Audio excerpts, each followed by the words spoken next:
Hello movie lovers, स्वागत है आपका एक और नए तरक्ते वरकते मूवी एक्सप्लेनेशन वीडियो में। अगर आप लोगों को हैकिंग मूवीज पसंद है जहां हीरो फटाफट बटन दबाता है और सिस्टम्स की फाड़ के रख देता है, तो ये मूवी आप लोगों की फाड़ के रख देगा। मेरा मतलब आप लोगों को बहुत ज़्यादा पसंद आएगा। तो इस मूवी का नाम है मुफ्त में जियो या फिर कुत्ते की मौत मारो, आई मीन लिव फ्री और डाई हार्ड। तो मूवी की शुरुआत में हमें कुछ हैकर्स को दिखाया जाता है जो एक लड़की के लिए काम कर रहे होते हैं। काम खत्म होने के बाद वो लड़की सभी हैकर्स के कंप्यूटर में एक वायरस इंजेक्ट कर देती है, जिस वजह से डिलीट बटन दबाते ही कंप्यूटर ब्लास्ट हो जाता है और सारे हैकर्स एक एक करके मारने लगते हैं। दूसरी तरफ वही लड़की FBI की साइबर सिक्योरिटी डिपार्टमेंट को हैक कर लेती है और सारे सिस्टम्स को कुछ देर के लिए बंद कर देती है। ये देखकर सभी लोग समझ जाते हैं कि उनके ऊपर कोई साइबर अटैक हुआ है और डायरेक्टर बोमैन बोलता है कि हम देश को सिक्योरिटी प्रोवाइड करते हैं और हमारे ऊपर ही साइबर अटैक हो गया। और फिर बोलता है कि सभी लोकल पुलिस को ऑर्डर दो सभी ब्लैक हैट हैकर्स को पकड़ के ले आने के लिए। अब सीन यहाँ कट हो जाता है और हम देखते हैं एक लड़का और एक लड़की एक डांसिंग कार के अंदर एक फैमिली फ्रेंडली सीन क्रिएट करने की कोशिश कर रहा होता है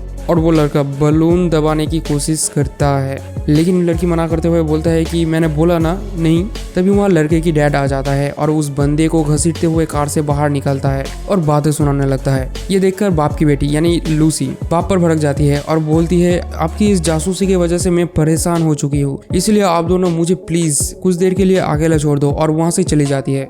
जॉन यानी कि लूसी की बाप अपनी गाड़ी में वापस आ जाता है तो उसे वॉकी टॉकी में ऑर्डर मिलता है कि किसी मैथ्यू फेरल नाम की किसी हैकर को पकड़ के ले आने की। तो जॉन ना चाहते हुए भी रात की 3 बजे निकल पड़ता है फेरल को पकड़ के ले आने के लिए। दूसरी तरफ हम मैथ्यू को देखते हैं, वो अपनी कंप्यूटर में लगा हुआ था, लेकिन उसी वक्त कुछ बंदे उसके कंप्यूटर में वही वायरस इंजेक्ट कर देता है जिससे कंप्यूटर्स ब्लास्ट होती है। तो मैथ्यू डिलीट की बटन दबाने वाला ही था और तभी वहाँ जॉन आ जाता है और इस वजह से धमाका नहीं होता। तो वो बंदे अब समझ जाते हैं कि मैथ्यू मरा नहीं है और वो लोग उसे डायरेक्ट मारने की प्लान बनाते हैं। मैथ्यू जॉन को चकमा देकर भागने के लिए खिड़की पर जाता है, लेकिन एक स्नाइपर उसके ऊपर शूट कर देता है, लेकिन लकीली मैथ्यू बच जाता है। अब उन लोगों के साथ जॉन की लड़ाई भिड़ जाती है और चारों तरफ से गोलियां चलने लगता है और मैथ्यू इतनी गोलीबारी देखकर सहम जाता है। लेकिन जॉन बहुत ही बेहतरीन परफॉर्मेंस दिखाते हुए एक गाड़ी लेकर मैथ्यू के साथ वहां से भाग जाता है। अब हमें इन सब की मास्टरमाइंड यानी कि विलेन को दिखाया जाता है और इसका नाम है थॉमस। वो ये सारी बातें सुनकर गुस्सा हो जाता है और बोलता है कि तुम लोग उन्हें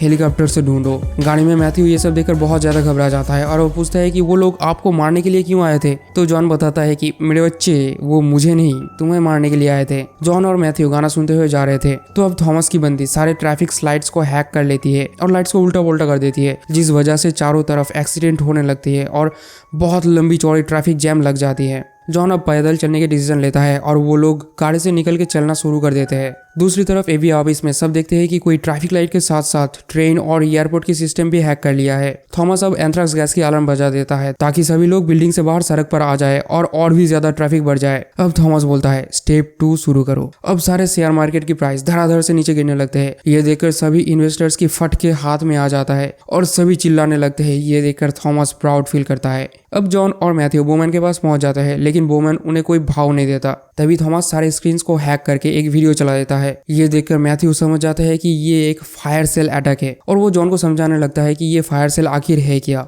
वो बोलता है कि ये एक 3 स्टेप प्रोसेस है और हर स्टेप में एक एक करके सारे सिस्टम्स ठप कर दिया जाता है, जैसे कि बिजली, गैस, इंटरनेट, यातायात व्यवस्था और वो सब कुछ जो कंप्यूटर की मदद से चलता है, और लगभग सब कुछ ही कंप्यूटर की मदद से चलता है। बोमन अब उन लोगों को कुछ गार्ड्स के साथ होम मिनिस्टर के पास भेज देता है, लेकिन रास्ते में ही थॉमस के लोग हेलीकॉप्टर से उनके ऊपर हमला कर देता है और सारे गार्ड्स मारे जाते हैं। यहाँ पर भी जॉन और मैथ्यू बच के निकल जाता है। जॉन बहुत ही बेहतरीन गाड़ी चलाते हुए एक टनल में घुस जाता है तो थॉमस का एक हैकर टनल की दोनों तरफ की एंट्रेंस खोल देता है और सारे लाइट्स ऑफ कर देता है, जिस वजह से दोनों साइड से आ रही गाड़ियों के बीच एक बहुत ही भयानक एक्सीडेंट हो जाता है। जॉन की गाड़ी बिल्कुल बीच में थी, लेकिन वो लोग गाड़ी से उतर के जैसे तैसे करके बच जाते हैं। जॉन अब अपनी गाड़ी को भगाते हुए तेजी से हेलीकॉप्टर की तरफ जाता है और थोड़ी देर पहले वो गाड़ी से कूद जाता है, लेकिन गाड़ी उड़ते हुए सीधा जाके हेलीकॉप्टर से भिड़ जाता है और हेलीकॉप्टर यहाँ तबाह हो जाता है। अब थॉमस के कुछ बंदे सिक्योरिटी के भेस में नेशनल डेटा सेंटर में घुस जाते हैं और सभी ओरिजिनल गार्ड्स को मार देते हैं। एक बंदा सर्वर रूम में चला जाता है और अपनी कंप्यूटर निकल के डेटा चोरी करने लगता है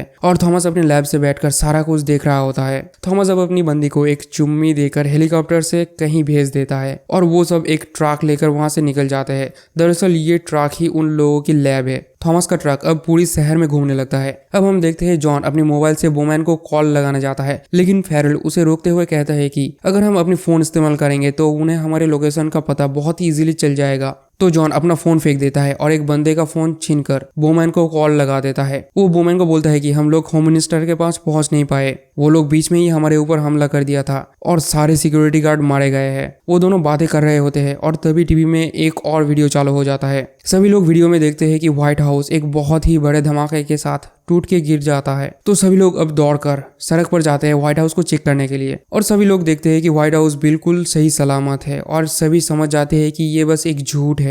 अब जॉन और फेरल एक गाड़ी में चढ़ जाते हैं और फेरल बहुत ही चालाकी के साथ गाड़ी को ऑन कर देता है और निकल पड़ता है दी वॉर्डरोब के पास जाने के लिए। दूसरी तरफ थॉमस की गर्लफ्रेंड एक फैसिलिटी में पहुंच जाती है और सारे गार्ड्स को मार देती है। उसी फैसिलिटी में जॉन और फेरल भी पहुंच जाते हैं और उन लोगों के बीच लड़ाई शुरू हो जाता है। लड़ते लड़ते एक समय थॉमस की गर्लफ्रेंड गाड़ी के साथ लिफ्ट से नीचे गिर जाती है और वो वहीं मारी जाती है। अब फेरल सभी हैक किया गया गैस पाइप को ठीक करने लगता है। उस तरफ थॉमस को ये सारी बातें पता चल जाता है और इसलिए वो सारे गैस को उसी फैसिलिटी में भेजने लगता है और इस वजह से पूरी फैसिलिटी में एक जोरदार धमाका होता है, लेकिन गाड़ी के अंदर घुस जाने की वजह से जॉन और फेरल बच जाते हैं। दूसरी तरफ थॉमस सोचता है कि वो लोग मारे गए हैं और वो एक एक करके पूरी शहर की बिजली बंद करने लगता है। इस वजह से लूसी एक लिफ्ट के अंदर बंद पड़ जाती है। अब जॉन और फेरल वही एफबीआई वाली हेलीकॉप्टर लेकर निकल जाते हैं वार्डलॉफ के पास और कुछ देर में ही वो लोग वार्डलॉफ के पास पहुंच जाते हैं। यहाँ हमें पता चलता है कि इसका ओरिजिनल नाम फ्रेडरिक है और वार्डलॉफ उसका हैकर नेम है और फ्रेडरिक को शहर में अब तक जो हो रहा था सब कुछ मालूम था। तो फ्रेडरिक पहले उन लोगों को हेल्प करने के लिए नहीं मानता, लेकिन जब जॉन एक छोटा सा धमकी देता है तो वो मदद के लिए मान जाता है। फ्रेडरिक अब वुडलैंड यानी कि वही नेशनल डेटा सेंटर की सर्वर को हैक करने की कोशिश करता है, लेकिन ये बात थॉमस को इजीली पता चल जाता है और वो फ्रेड की कैमरा को हैक कर लेता है। अब थॉमस और जॉन के बीच थोड़ी सी गर्मागर्मी हो जाता है, लेकिन थॉमस लिफ्ट में फंसी हुई लूसी को दिखाकर जॉन को ब्लैकमेल करने लगता है। तो अब जॉन की बोलती बंद हो जाती है। अब हम देखते हैं कि थॉमस के बंदे लूसी को पकड़ के ले आते हैं और वहां से निकलने से पहले एक हैकर को छोड़ के सभी हैकर को मार देता है।